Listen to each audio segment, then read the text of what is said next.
mis cosas desde cualquier parte del mundo y me encuentre con que hay traducciones al ucraniano y que hay traducciones al persa.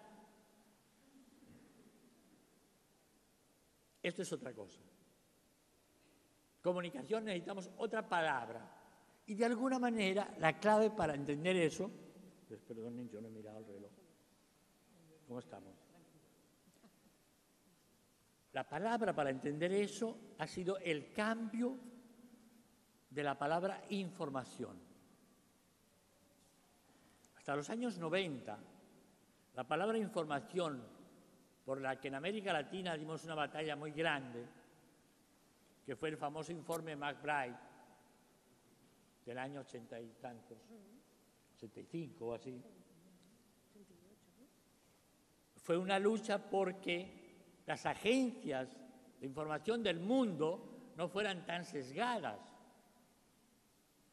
O sea, nosotros vivimos en América Latina sabiendo los cuchicheos morbosos de las actrices de Hollywood o de los pasillos de la Casa Blanca, mientras desconocemos radicalmente qué está pasando en serio en Bolivia, qué está pasando en serio en Nicaragua. No tenemos ni idea. Entonces, fue una batalla por un nuevo orden de la información y la comunicación, buscando que hubiera un poquito de equilibrio y que la información no fuera la que dominaba en términos de los países dueños de las agencias de información. Entonces, ¿cuándo se habla de nuestros países en el mundo? Cuando nos peleamos, cuando tenemos terremotos, cuando tenemos pestes. Si no, no existimos. Mientras que nuestros periódicos, imbéciles, perdón, le dedican montones de páginas, repito, a los cuchicheos de Hollywood o de la Casa Blanca o de las masturbaciones del señor Berlusconi. La semana pasada en Europa nos habla de otra cosa. ¿Con cuál es? Con la última puta con la que se ha masturbado, porque además estos son los chismes que corren. ¿Dónde están nuestros países? ¿Información era esto? ¿Dónde están nuestros países? Esto es muy grave. ¿Cuál integración latinoamericana? Cuando lo único que vemos latinoamericanos son telenovelas. Y les digo yo que yo fui pionero en investigar el fenómeno de la telenovela. Es una vergüenza que conocemos de otros países en televisión.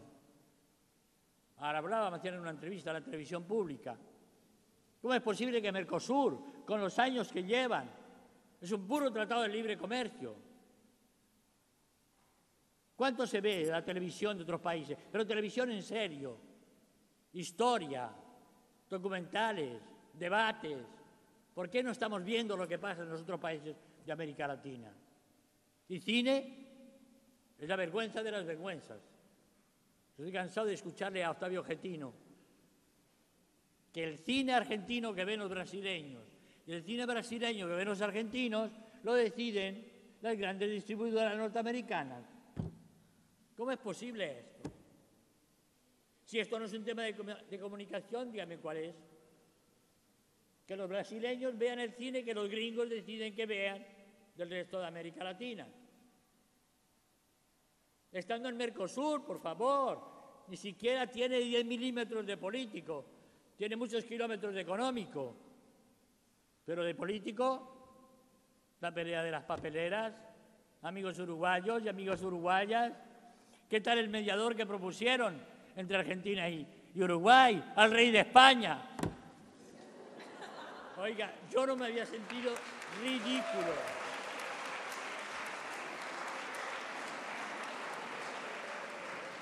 Dígame si es verdad. Les juro. Yo dije, pero por Dios, Mercosur tenía siquiera sentido del ridículo, lo perdió. No tengo nada contra el rey de España, es un pobre hombre como cualquiera, le tocó ese oficio. Pero ¿esto qué significa? ¿Ah? América Latina contemporánea. Tiene un problema que además sabemos que es un problema argentino, no es un problema con Uruguay, Es un problema de esa región con Buenos Aires. Estoy cansado de oírselo a mis amigos de Rosario y de Santa Fe.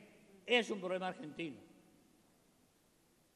Pero, ¿qué comunicación hay entre estos países? Por Dios. Estos países ya se han dado unas reglas de juego comunes. Y después criticamos a Estados Unidos, que hace los tratados de libre comercio puramente financieros. Perdónenme que sea demasiado claro, pero ya les dije que mis orígenes son anarquistas. No pertenezco a ninguna iglesia, gracias a Dios. Entonces, esto nos puso en una tercera etapa con la que quiero terminar. La tercera etapa tiene que ver con dos cosas. Por un lado, las nuevas tecnologías,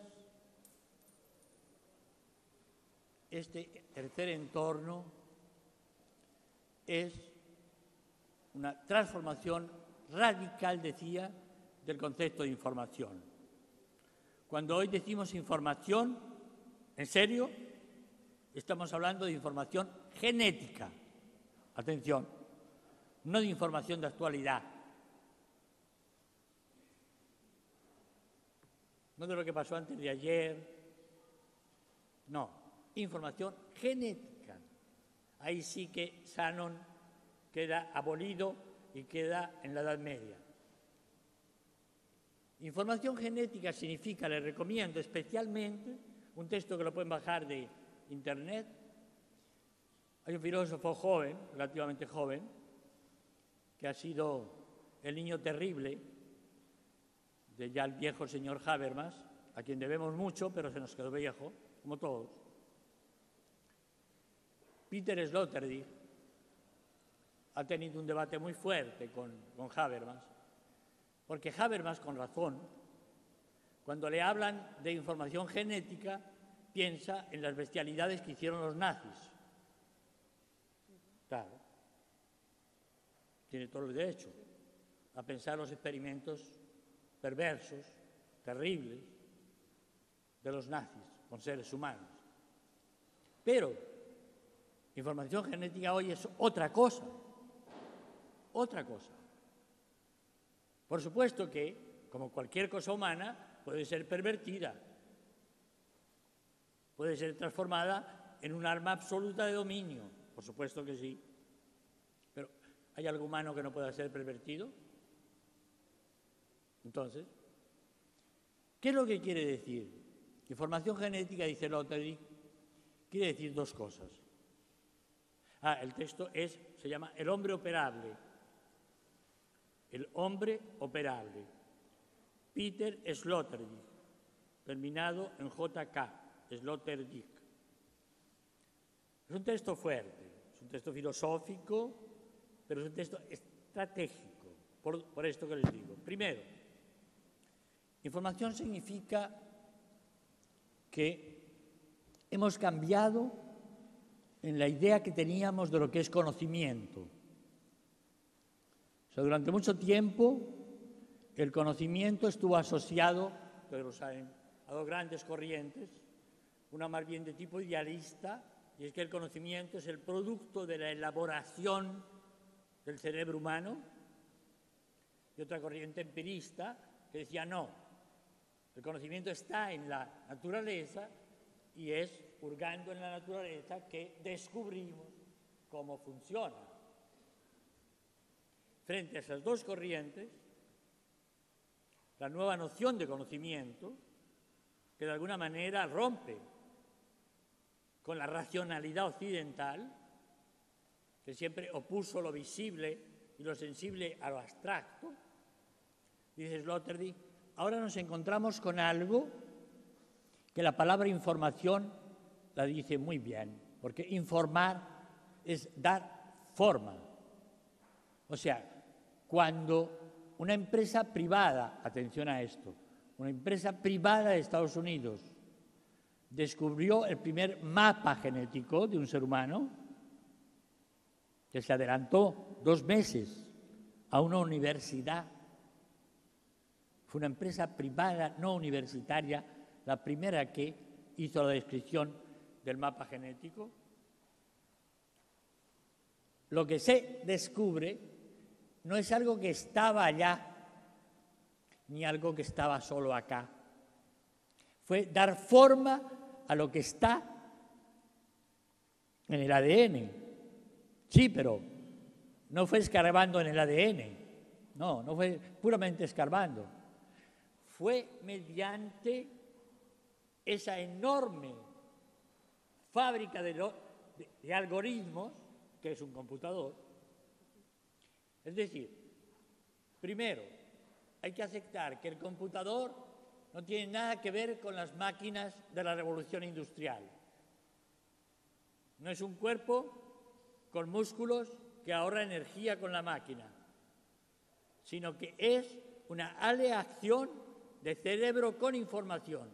Primero, un computador no produce en base a materias primas, sino en base a algoritmos.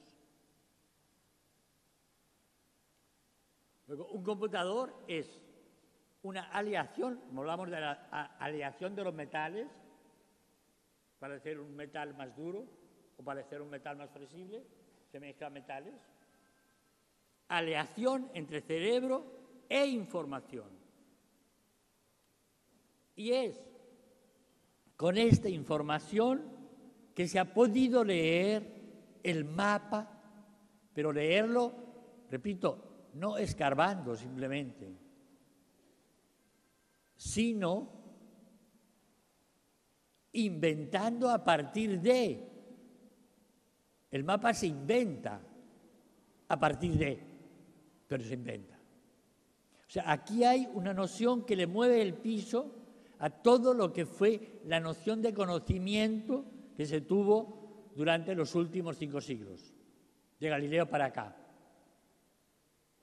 Porque, y allí entra un ingrediente que nos interesa mucho a la gente de comunicación, entra la ruptura con el último dualismo que nos quedaba, que era el de la imagen. Desde Platón aprendimos que la imagen es engañosa. Lo que veían los esclavos del mito de la caverna eran las sombras.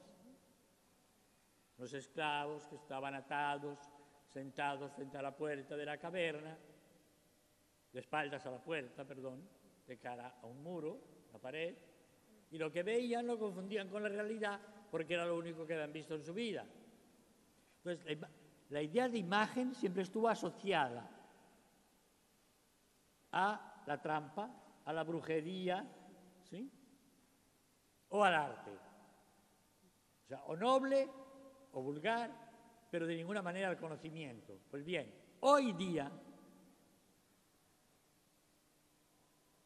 la posibilidad de construir el mapa genético lo hizo posible la mezcla de imágenes y algoritmos en un computador.